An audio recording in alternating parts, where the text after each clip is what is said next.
The manila envelope landed on my desk with a soft thud. Inside was the latest valuation of Morgan Technologies, my Uncle David's once mighty software empire. I didn't need to open it, the numbers had been splashed across every business publication this morning. Their stock had plummeted 68% after 3 consecutive quarters of catastrophic losses. The unshakable titan of enterprise software was crumbling.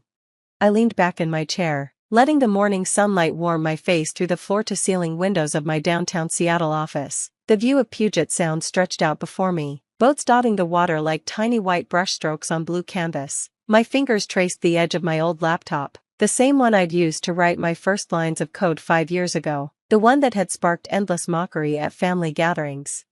"Still playing with your little hobby?" Uncle David's voice echoed in my memory, his tone dripping with condescension at last year's Thanksgiving dinner. "When are you going to get a real job, Alexandra? There's always a place for you at Morgan Tech, starting in the mailroom, of course." The room had erupted in laughter. Even my parents smiled apologetically, clearly embarrassed by their 28-year-old daughter who'd walked away from a promising career in finance to play with computers. What they didn't know was that by then, my hobby, Quantum Solutions, had already secured its first major client. While they were laughing, I was revolutionizing how artificial intelligence integrated with enterprise systems. I just did it quietly, methodically, without the flashy press releases and self-congratulatory LinkedIn posts my uncle was so fond of. My phone buzzed. Speaking of Uncle David. "Alexandra," his voice was strained, missing its usual bombastic confidence. "Do you have a moment to talk?" I smiled, though he couldn't see it. "Of course, Uncle David. How are things at Morgan Technologies?" A heavy pause. "You've seen the news, I assume?" "I may have caught a headline or two." He cleared his throat. "Listen, I know we haven't always seen eye to eye, but I've been looking into what you've built with Quantum, your AI integration platform. It's remarkable, revolutionary, even." Now he noticed, after 5 years of dismissing my work, suddenly he'd developed an appreciation for my hobby. "That's kind of you to say," I replied evenly, "though I recall you having a different opinion last Thanksgiving." Another pause, longer this time. "About that, I was wrong. We were all wrong. And now I'm hoping, well, I'm wondering if you'd consider a partnership. Morgan Tech needs what you've built. We need your innovation, your fresh perspective."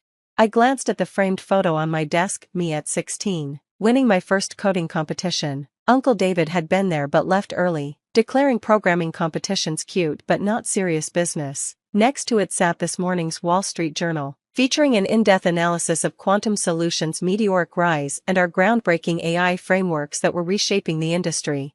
"A partnership?" I kept my voice neutral. "That's an interesting proposition, though I should mention I'm quite busy at the moment. We just closed our Series C funding round, $500 million at an $2.3 billion valuation." I heard him inhale sharply. The numbers were public now, no point hiding them anymore. "Perhaps we should discuss this in person," I continued. "I have some time next week. You remember where my office is, right? The entire top floor of the Morgan Technologies building. I bought it last month when your company started liquidating assets." Silence. "Alexandra," his voice cracked slightly, "we're family. Surely we can work something out." Family, now he remembered we were family. "You're right," I said softly, "we are family, which is why I'll give you something I don't offer others: honesty. Morgan Technologies is failing because you refused to innovate. You dismissed new ideas, my ideas, because they didn't come packaged in the way you expected. You mistook humility for weakness, passion for frivolity." I stood, walking to the window. From here, I could see the Morgan Technologies logo being carefully removed from the building's facade. Soon it would be replaced with the Quantum Solutions emblem, a simple, elegant design that represented everything I'd built while they weren't watching. "But you're right about one thing," I continued. "We should discuss this in person. My assistant will send over an appointment. And Uncle David, bring the latest financials. If we're going to talk about acquisition terms, I'll need to see everything." He made a choked sound. "Acquisition? You want to buy Morgan Technologies?" "Want is a strong word," I replied, "but someone needs to save what's left of the company. It might as well be family." After hanging up, I sat back down at my desk and opened my laptop, not the sleek new one provided by the company, but my old one, its cover still adorned with stickers from coding boot camps and hackathons. I pulled up an old email from 5 years ago, Uncle David's response to my request for seed funding. "Dear Alexandra, while your enthusiasm for programming is charming, I cannot in good conscience invest family money in what amounts to a hobby. Perhaps it's time to focus on more serious endeavors. Best. David Morgan, CEO, Morgan Technologies. I'd kept that email, not out of bitterness, but as a reminder. Success isn't about proving others wrong, it's about proving yourself right. And I had done exactly that. One line of code at a time. My intercom buzzed. Ms. Carter, the board members are ready for you in the main conference room. Thank you, Sarah, I'll be right there. I stood, straightening my blazer. Through the glass walls of my office, I could see them gathered, some of the most influential figures in tech, now serving on my board. None of them had ever questioned whether my company was just a hobby. As I walked to the conference room, I passed the framed cover of Forbes magazine from last month. My photo was on it, alongside the headline, "The Quiet Revolution, How Alexander Carter's Hobby Became Tech's Next Giant." I smiled, remembering all the family dinners where I sat silently while Uncle David held court, boasting about Morgan Technologies' legacy. He never noticed me taking notes on my phone, documenting everything his company was doing wrong, building the blueprint for something better. The conference room doors opened. "Good morning," I said, taking my seat at the head of the table. "Let's discuss the Morgan Technologies acquisition." 3 hours later, I stood in my office again, looking out at the Seattle skyline as the sun began to set. Sarah entered quietly, placing a folder on my desk. "The latest proposal for Morgan Technologies is ready for your review," she said, "and your uncle's office confirmed his appointment for Monday at 9 a.m. Thank you, Sarah. I turned from the window. "Could you do me a favor? Find that old laptop I used to code on during family gatherings, the one everyone laughed at. I'd like it on my desk for Monday's meeting." She smiled, understanding immediately. "Of course, Ms. Carter." After she left, I picked up the folder, studying the numbers that would determine Morgan Technologies' fate. 5 years ago, Uncle David had said my ideas about AI integration were unrealistic. 3 years ago, he'd mocked my focus on user-centric design. Last year, he'd laughed at my predictions about where enterprise software was headed. Now, as his empire crumbled, those same ideas had built something he never saw coming. Not because I was smarter or more talented, but because I had done the one thing he never could. I listened. To developers, to clients, to the quiet voices that usually went unheard in an industry full of shouting. My phone buzzed with a text from my mother. "Honey, about Uncle David. He's family, please be gentle." I thought about all the family gatherings where they'd been less than gentle with me, the dismissive comments, the pointed suggestions about real jobs, the way they'd minimized every achievement that didn't fit their definition of success. But she was right, they were family, which is why I'd make sure Morgan Technologies employees were protected in the acquisition, why I'd preserve the parts of the company that still held value, why I'd rebuild it into something better, alongside everything else I'd created while they weren't looking. I typed back, "Don't worry, Mom, I'll handle it professionally." Setting down my phone, I walked to the small table where I kept my most important mementos. Among them was a piece of paper, framed despite its coffee stains and wrinkles. It was the first line of code I'd ever written, back in high school. Below it, in my teenage handwriting, "Sometimes the biggest things start as hobbies." I smiled, thinking of Monday's meeting. Uncle David would arrive expecting to negotiate a partnership. Instead, he'd find himself in an acquisition discussion with the very person whose potential he'd dismissed for years, the same person who now controlled his company's fate. But I wouldn't gloat. I wouldn't remind him of every dismissive comment or condescending smile. Success isn't about revenge, it's about rising above, about building something so undeniable that the people who once doubted you have no choice but to see it. My intercom buzzed again. "Ms. Carter, the development team is ready for the daily stand-up."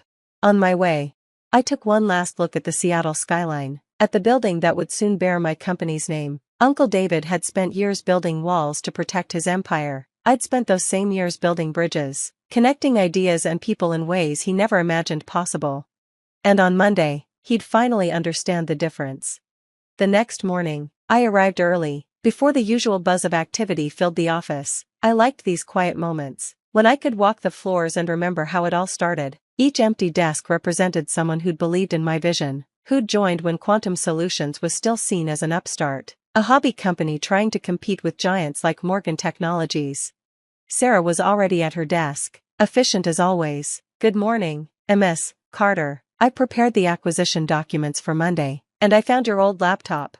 "Thank you, Sarah." I paused. "Did you know that laptop was a gift from Uncle David?" A graduation present when I finished my finance degree. He said it was for keeping track of investments. He never imagined I'd use it to build something that would eventually buy his company. She smiled. Life has a way of coming full circle, doesn't it? That it does. I entered my office, setting down my bag and powering up my computer. The morning news headlines were already flowing in. More coverage of Morgan Technology's decline and speculation about potential buyers. None of them had connected the dots yet. Hadn't realized that the quiet niece with the hobby was about to become their salvation. A notification popped up, another email from Uncle David. Alexandra. After our call yesterday, I did some research into Quantum Solutions' achievements over the past 5 years. I owe you an apology. What you've built isn't just impressive, it's extraordinary. I should have seen it sooner. Looking forward to our meeting on Monday. Best. David. I leaned back, letting his words sink in. 5 years of dismissal, followed by one desperate moment of recognition. Part of me wanted to savor it, to finally feel validated by the uncle whose approval I'd once desperately sought. But that part was smaller now, diminished by the confidence that comes from building something meaningful. My phone rang. It was Marcus, my head of engineering. Morning, Alex. You need to see this. Morgan Technologies just pushed a major update to their enterprise platform. It's not good. System crashes across their client base. Their support forums are exploding. I pulled up the technical reports, scanning the chaos unfolding across Morgan Technologies' network. In their desperate attempt to compete with modern platforms like ours, they'd rushed an update without proper testing. Now their clients, major corporations, government agencies, educational institutions, were facing critical system failures. How long until their clients start looking for alternatives? I asked. They already are. Our inquiry rate just spiked 300% in the last hour. I thought about Uncle David, about how his rush to maintain market dominance had led to this moment. He'd always said I was too methodical, too careful, too focused on getting things right instead of getting them done quickly. Start scaling up our support team, I told Marcus, and prep the migration tools. When these companies need to switch platforms, I want us ready. Already on it. Oh, and Alex? Remember when your uncle said our AI integration was unnecessarily complex at that tech conference last year? I laughed. Hard to forget. Well, that unnecessary complexity is exactly what these companies need right now. Sometimes being thorough isn't just good engineering, it's good business. After hanging up, I walked to the window, watching the morning sun reflect off the buildings downtown. Somewhere in one of those buildings, Uncle David was probably staring at the same reports I was. Realizing that his company's fate was sealed, he'd spend the weekend trying to salvage what he could, preparing counteroffers and desperate proposals for Monday's meeting. But I already knew how it would end, not because I was smarter or more capable, but because I'd never forgotten what it felt like to be underestimated. It had taught me to build things properly, to value substance over style, to listen to the quiet voices that often held the loudest truths. My intercom buzzed. "Ms. Carter, your parents are here. They don't have an appointment, but..." I smiled. Of course they'd come. Send them in, Sarah. They entered cautiously, my mother clutching her purse, my father adjusting his tie nervously. The last time they'd been in this office, it had belonged to Uncle David. Now their daughter sat behind the desk, and they didn't quite know how to process that reality. "Alexandra," my mother started, "about Uncle David." "It's okay, Mom. This isn't about revenge. It's about doing what's right for both companies." "We had no idea," my father said softly. "All this time, when you were working late, when you missed family events. I was building something. I finished for him, something that mattered."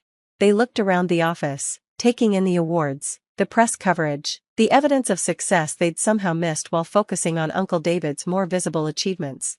"We're sorry," my mother said. "We should have supported you more." I stood, walking around the desk to hug them both. "You did support me. You raised me to be persistent, to work hard, to believe in myself. The rest, I had to prove to myself more than anyone else." As they left, I noticed my father lingering, looking at the old laptop now sitting on a shelf behind my desk. "I remember when you used to bring that to family gatherings," he said. "We all thought you were just avoiding conversation, playing games or something." "I know, Dad, but I was actually building the future." He nodded, understanding finally filling his eyes. "You certainly were." The rest of the day passed in a blur of meetings and decisions. By evening, I was alone in the office again, reviewing the final details for Monday's acquisition proposal. The numbers were clear: Morgan Technologies would be absorbed into Quantum Solutions, their legacy preserved but transformed under new leadership.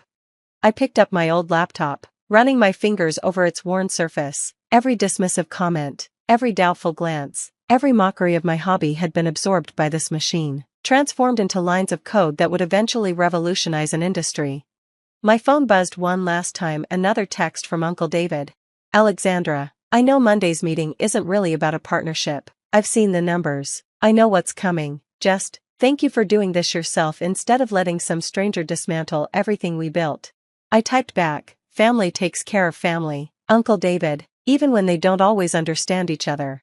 Setting down my phone, I looked out at the city lights coming alive as dusk settled over Seattle. Sometimes success isn't about proving others wrong, it's about proving yourself right. It's about turning doubt into determination, mockery into motivation, and yes, sometimes turning hobbies into empires.